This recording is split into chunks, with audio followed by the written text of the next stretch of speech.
Part 1. You will hear a conversation between two students about buying a used car. First, you have some time to look at questions 1 to 6.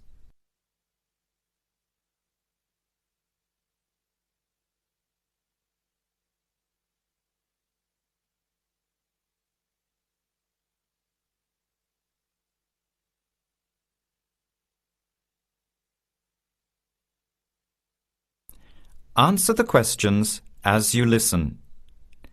You will not hear the recording a second time. Listen carefully to the conversation and answer questions 1 to 6.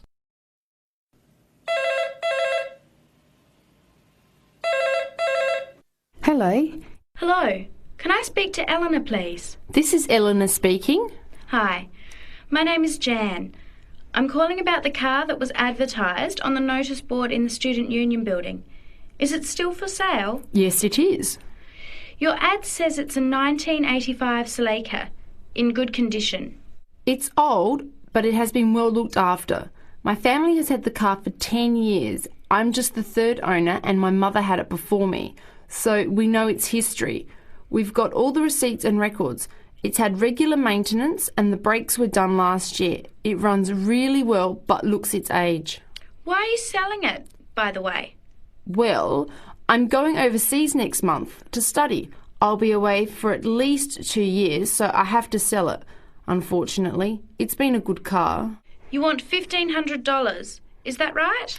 I was asking $2,000, but since I need to sell it quickly, I've reduced the price.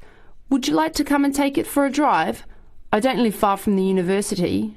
Yes, I'd like to have a look. What time would suit you? Any time this evening is fine. Well, I finish classes at 6 o'clock. How about straight after that? Say 6:30? Great, I'll give you directions. When you leave the main gate of the university, turn left on South Road and keep going until you get to the Grand Cinema. Take the first right, that's Princess Street. I'm at number 88 on the right. So it's 80 Princess Street. No, it's 88 Princess Street and the suburb is Parkwood. You'll see the car parked in front. It's the red one with the for sale sign on it. Okay, thanks Eleanor. I'll see you later. Bye. Before you hear the rest of the conversation, you have some time to look at questions 7 to 10.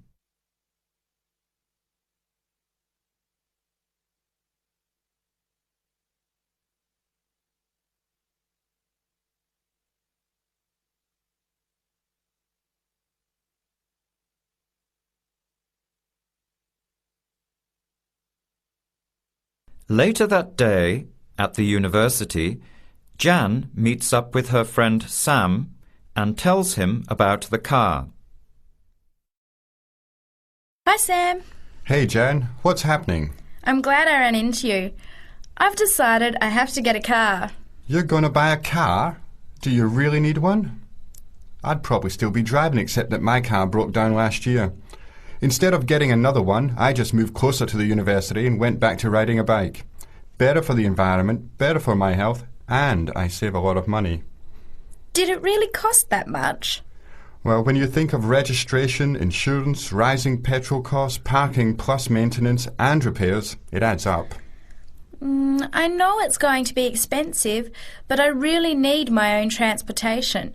It takes half an hour by bus each way to university as it is. But now I'm working at night in the city. There's no way I want to hang around waiting for a bus late at night, then walk 3 blocks home alone. Hey, I think you've got a point there. So what kind of car are you looking at? It's an 85 Celica, same kind as I used to have. The owner's asking $1,500. That's pretty old. How many kilometres has it done? You know, I forgot to ask. I'll have to check tonight when I go to see it. Would you be able to come with me to have a look? At about 6:30? Sure, I'll come, but I don't know a lot about cars. I do know one thing, though. I wouldn't buy an old car without having a mechanic look at it first. That's a good idea. But won't it cost a lot? Not really. You can get a check done through the Automobile Association for $80, and it comes with a report on the condition of the car. It can save you a lot of money in the long run. I'll keep that in mind. So we have to get to Parkwood at 6:30. Do you want to take the bus? It goes straight down South Road every 15 minutes. Or maybe we could walk. I don't think it's that far. Actually, I could borrow my roommate's motorbike for an hour or so. He's working all evening in the library. Do you think he'd mind? No way. He owes me a favour or two. Okay, great. See you at 6, outside the student centre. That is the end of part 1. You now have half a minute to check your answers.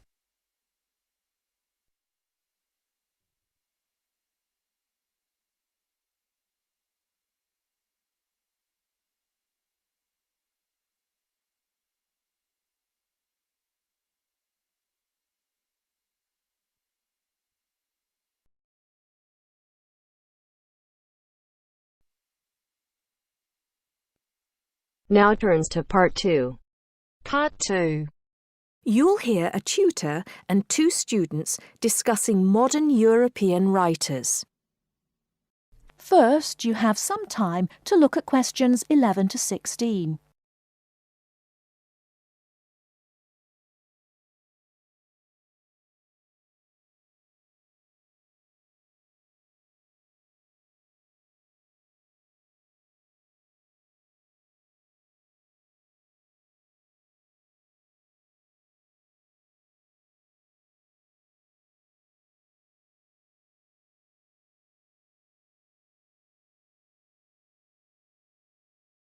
Now, listen carefully and answer questions 11 to 16.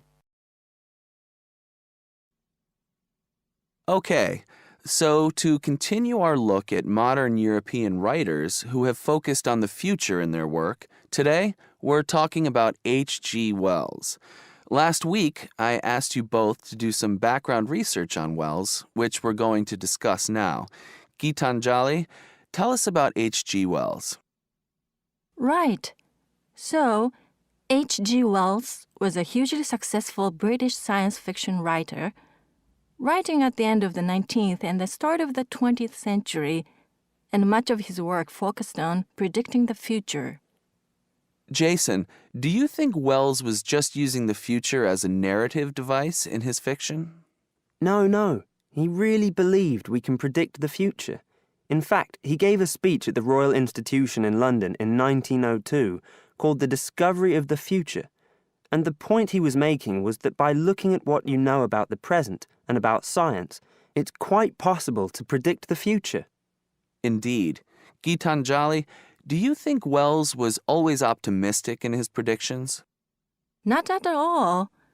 In fact, he varied in his predictions from being extremely pessimistic about the future to being optimistic.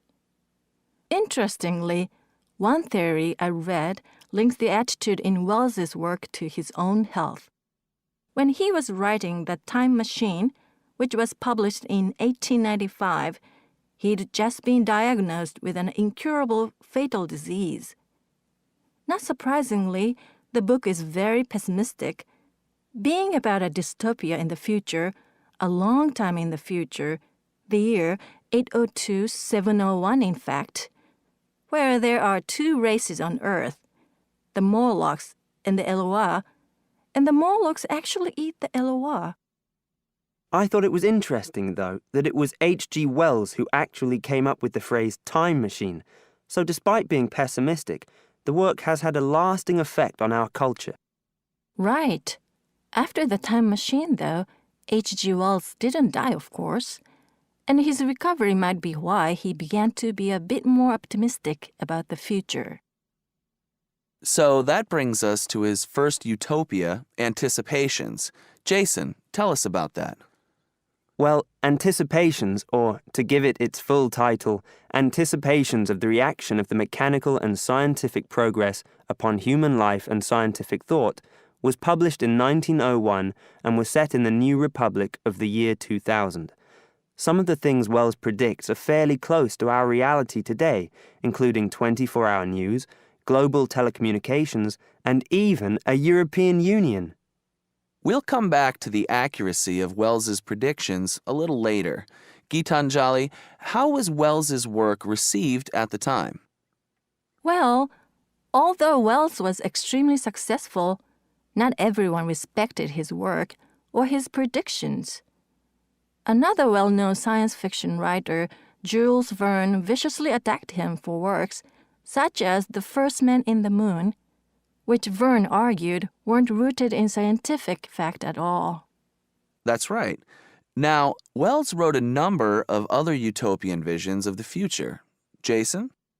Yes, in A Modern Utopia, published in 1905, his vision was of a world where there's no private property, where everyone has access to wonderful healthcare, and interestingly, where everyone's personal information is stored on cards in a central database outside Paris. Apart from the healthcare, I'm not sure everyone today would see that as a positive view of the future. Neither am I. And, on a similar note, Wells strongly believed in population control and in The Shape of Things to Come, which was published in 1933, he sees and supports a world where the population is kept at 2 billion. Once again, I'm not sure most people today would necessarily see that as a good thing. Before you hear the rest of the talk, you have some time to look at questions 17 to 20.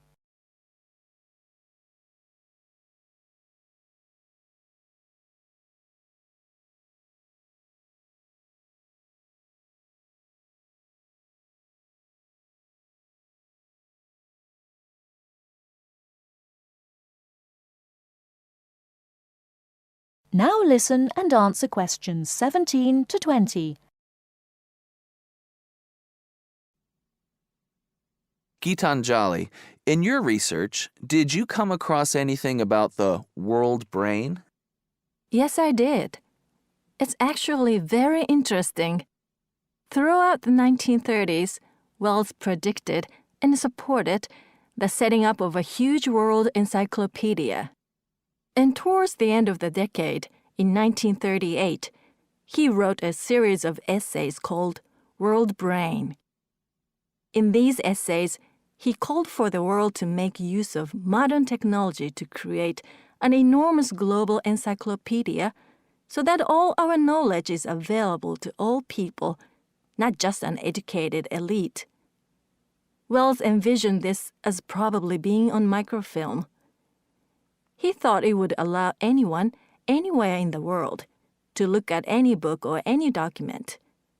He also thought it would be created by everyone, once again, not just by an elite. Yes, and as you can imagine, many people today say that the internet has basically fulfilled his prediction. Of course, it doesn't use microfilm, but essentially, it does meet all Wells's main requirements.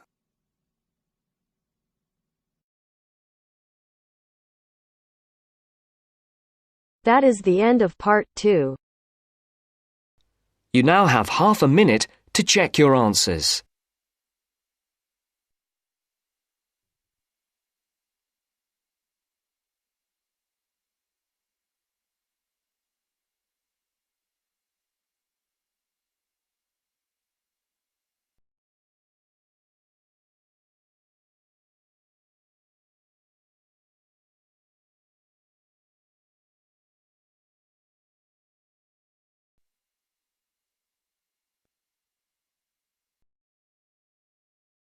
Now turns to part 3.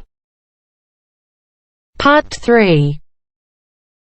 You are going to hear a conversation between an interviewer and a professor. First, you have some time to look at questions 21 to 26.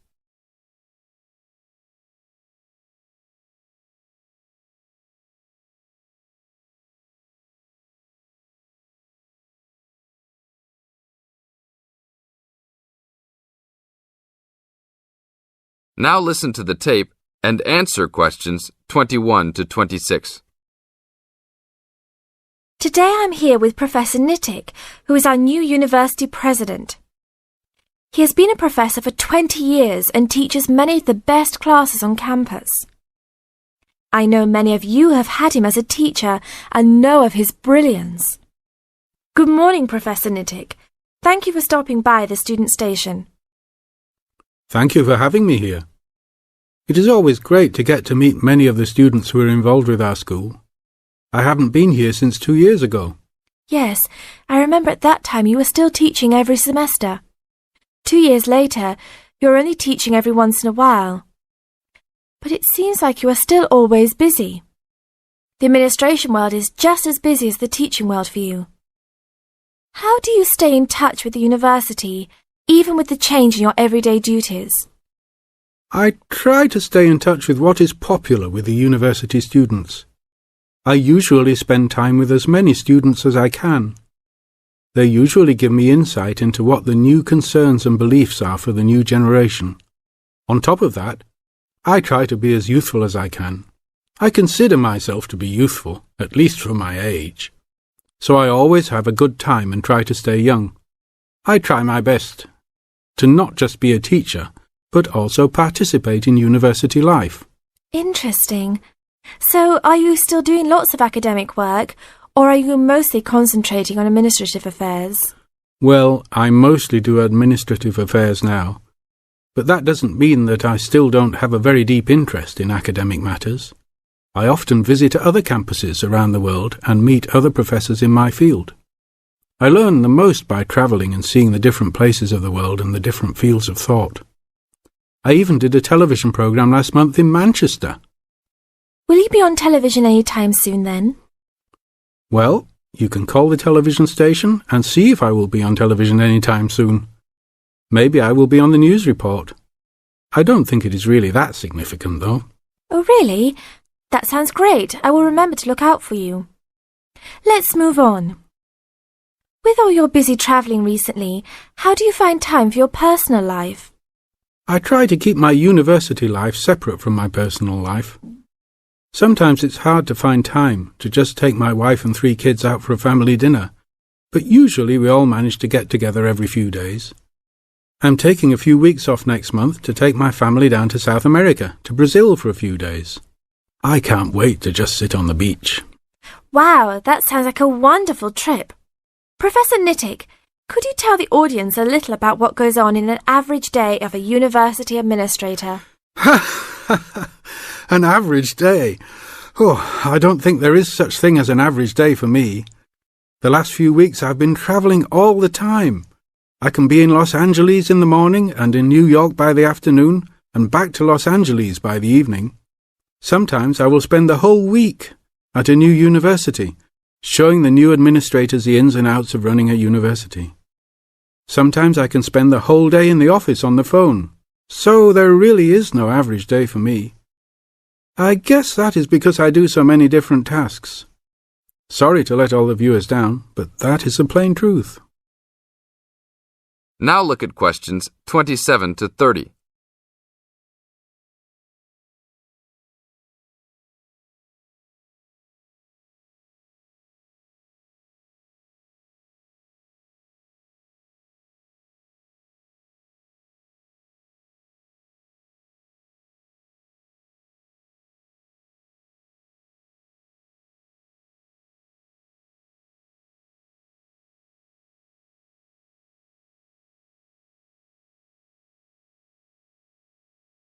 Now listen to the tape and answer questions 27 to 30.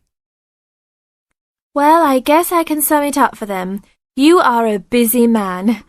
That is probably a good description. So, are there any immediate plans for the coming few weeks?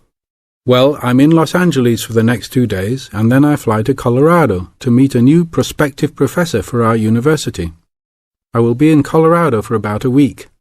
Then I go to Japan for the next 10 days to meet with our university branch in Japan about record sales there. After that, I return to Los Angeles for a week, just in time for the graduation of the class of 2001. There you have it, my next month's schedule. Thank you very much, Professor Nittick. I always enjoy having you on our show. We hope to have you back on our show next time.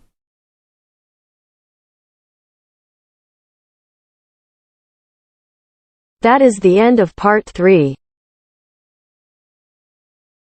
You now have half a minute to check your answers.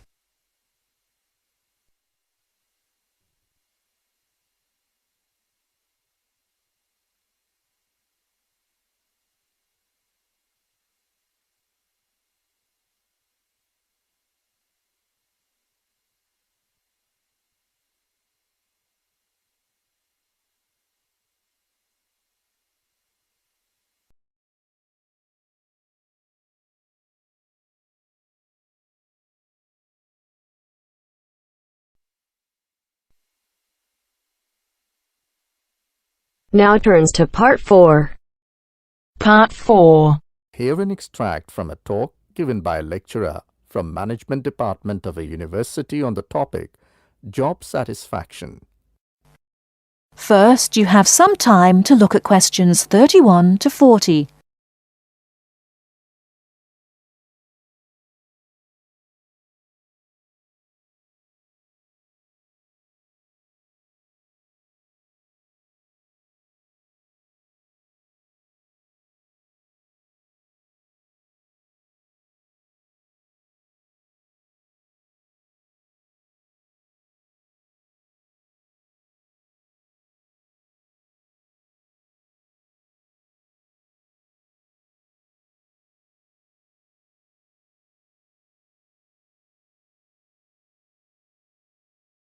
Now listen carefully and answer questions 31 to 40.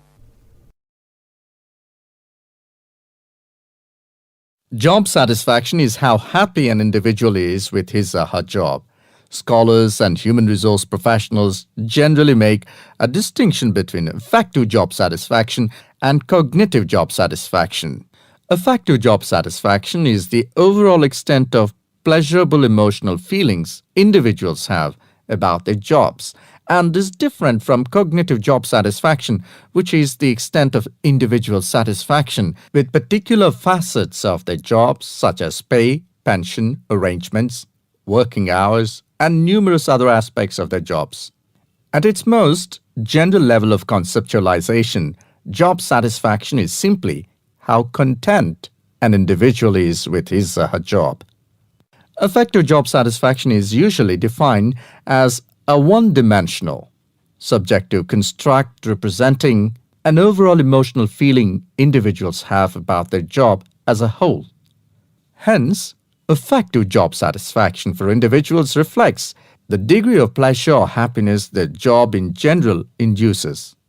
Cognitive job satisfaction is usually defined as being a more objective and logical evaluation of various facets of a job. As such, cognitive job satisfaction can be one-dimensional if it comprises evaluation of just one aspect of a job, such as pay or maternity leave, or multidimensional if two or more facets of a job are simultaneously evaluated. Environmental factors. One of the most significant aspects of an individual's work in a modern organization concerns the management of communication demands that he or she encounters on the job. Demands can be characterized as a communication load. Individuals in an organization can experience communication overload and communication underload, which can affect their level of job satisfaction.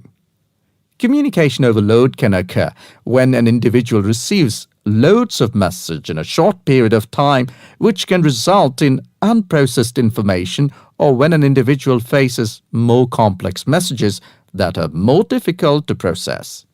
Due to this process, given an individual's style of work and motivation to complete a task, when more inputs exist than outputs, the individual perceives a condition of overload which can be positively or negatively related to job satisfaction. In comparison, communication underload can occur when messages or inputs are sent below the individual's ability to process them.